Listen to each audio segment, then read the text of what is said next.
Coucou tout le monde, bienvenue sur ma nouvelle chaîne YouTube Baby Up Love qui parlera essentiellement de mes essais bébés. Donc je sais qu'il y a énormément de chaînes sur les mamans et bébés, mais voilà, j'ai craqué. Je suis énormément de mamans et ça m'a plu et je me suis dit pourquoi pas moi. Alors moi je ne suis pas enceinte, mais je suis en plein essai bébé. Je me suis dit pourquoi pas partager euh, les mois de mes essais et peut-être l'annonce de ma grossesse avec vous. Donc voilà, je me suis dit pourquoi pas, ça occupe. Voilà. Donc bah écoutez, je vais me présenter. Je m'appelle Cindy, j'ai 26 ans, bientôt 27 et je suis de la région parisienne. Honnêtement, je n'ai pas grand-chose d'autre à vous dire. Je pense que ça viendra au fur et à mesure des vidéos. Donc voilà. Donc comme je vous le disais, hein, cette vidéo traitera essentiellement sur mes essais bébés. Faut savoir que actuellement je suis en couple depuis 1 an et demi, donc avec mon chéri, et que juste avant cette relation-là, j'ai été avec un homme pendant 5 ans sans protection et je ne suis jamais tombée enceinte. Euh, je n'avais pas fait des examens à ce moment-là, j'avais pas été voir le gynécologue tout simplement parce que j'avais extrêmement peur. L'envie était là, hein, j'avais envie d'avoir un enfant, mais j'avais vraiment peur je sais pas, qu'on m'apprenne quelque chose, que je puisse pas avoir d'enfant. Et puis inconsciemment, je savais que voilà, c'était pas l'homme de ma vie. Et en plus, j'ai eu des problèmes de santé à ce moment-là, je me suis fait opérer. Donc tout ça a fait que euh, blocage, je pense. Après cette relation-là, je suis en couple donc actuellement avec le même chéri depuis 1 an et demi.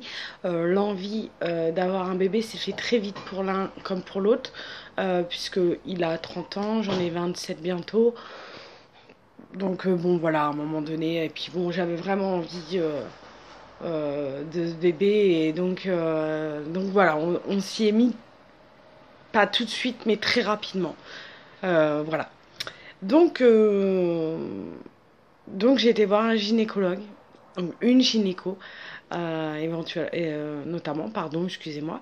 Donc voilà. Honnêtement, elle n'a pas été alarmante, au contraire. Elle m'a dit, écoutez, moi je vois pas où est le problème, d'autant plus que vous repartez sur une autre relation avec un autre homme, donc c'est totalement différent.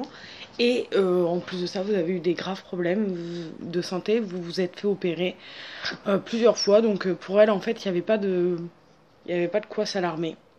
Et donc elle m'a dit, écoutez, laissons passer le temps, mettez-vous pas la pression, et dans 6 mois, si éventuellement... donc elle voulait que je fasse la courbe de température, que je n'ai pas faite, hein, parce que je trouvais ça vraiment trop contraignant de se prendre la température tous les matins avant de se lever, et en plus à la même heure.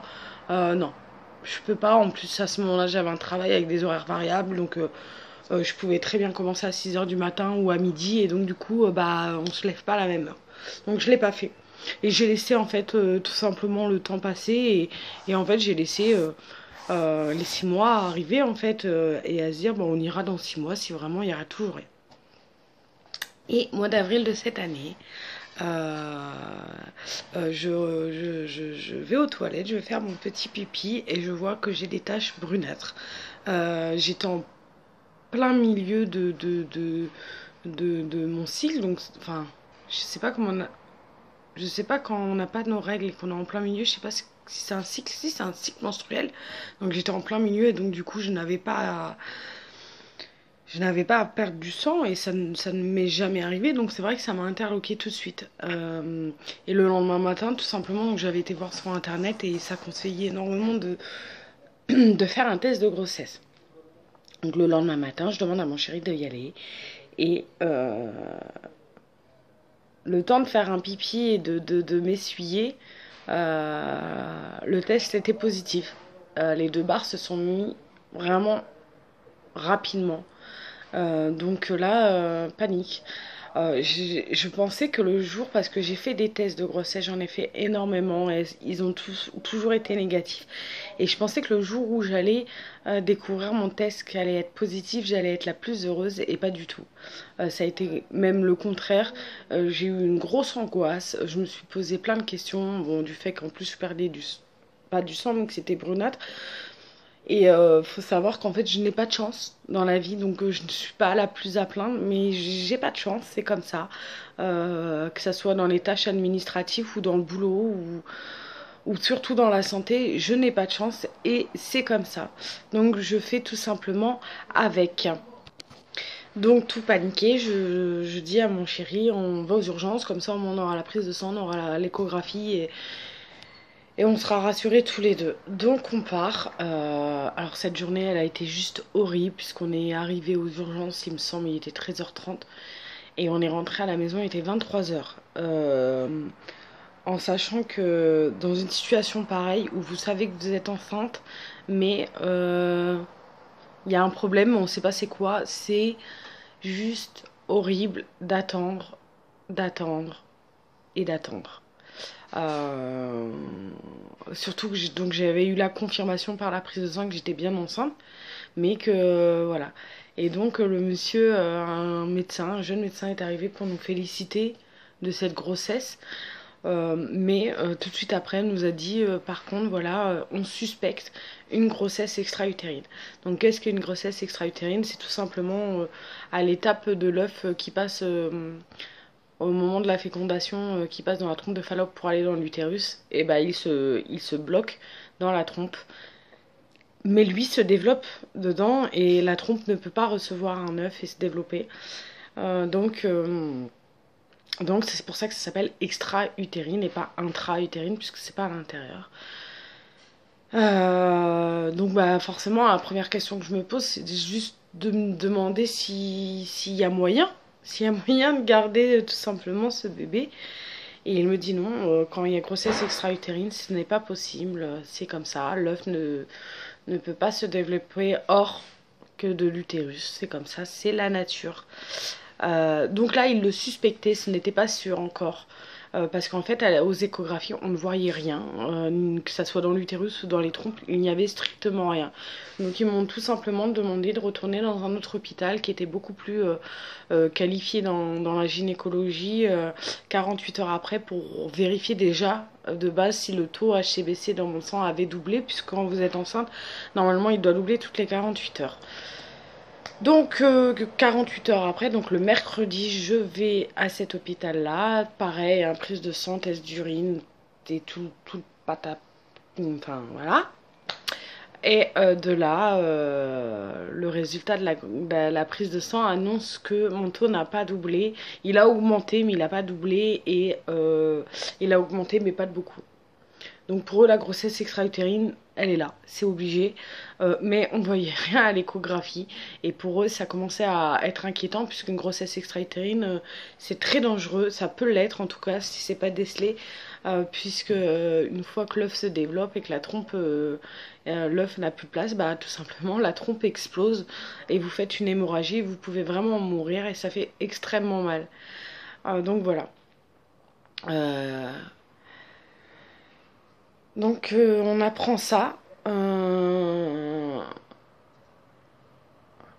Je sais pas. Je sais pas comment vous dire comment je l'ai pris à ce moment-là, en tout cas, parce qu'après, quand vraiment ça a été posé à dire oui, c'est une grossesse extra-utérine, ça a été beaucoup plus dur. Donc à ce moment-là, une première a essayé à l'échographie qu'elle ne voyait rien, elle a appelé une autre collègue, elle ne voyait rien non plus. Et à ce moment-là, ils se sont dit bon écoute, on appelle la chef, au moins on verra avec elle. Donc elle arrive et franchement honnêtement en 10 secondes, elle a fait deux gestes et elle a regardé l'écran, elle a fait il est là. Et instinctivement, bah forcément j'ai regardé l'écran et effectivement j'ai vu l'œuf.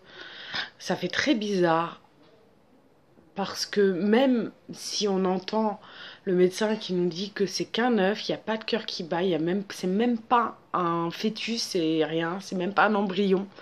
Donc c'est même pas quelque chose de vivant, donc qu'on ne doit pas s'attacher. C'est quand même bizarre de se dire qu'il y a... Voilà, c'est là, c'est en nous, et on a quand même vu le test de grossesse qui était positif. Donc c'est très dur. Donc je me suis effondrée, hein, suffoquée, j'arrivais plus à respirer. Et à ce moment-là, la dame, puisqu'en fait quand il décèle la grossesse extra-utérine, il faut vous faire une injection qui fait disparaître petit à petit la grossesse. Et dans l'état que j'étais, la dame a vu que j'étais vraiment pas bien, puisque je parlais un peu toute seule et je me disais mais c'est pas possible. Après 6 ans à attendre, j'ai pas le droit, avec tout ce que j'ai vécu avant, j'avais pas le droit de vivre ça. Et donc à ce moment-là, elle a vu que vraiment je craquais. Elle m'a dit écoutez, rentrez chez vous, revenez dans 48 heures, donc vendredi, et on vous fera l'injection là. Et en plus de ça, elle avait dit juste après, on sait jamais, peut-être que c'est dans la phase de la construction et que l'œuf va tomber dans l'utérus. Donc espoir. Donc je rentre à la maison complètement débitée, en pleurs, pas bien. Le lendemain, pareil, en pleine dépression, hein, forcément. Et de l'espoir quand même, puisque j'avais quand même entendu la fameuse phrase, on sait jamais, qu'il ne faut pas dire. Donc j'arrive le vendredi, je m'étais quand même préparée, hein, puisque de toute façon l'injection était prête à être faite.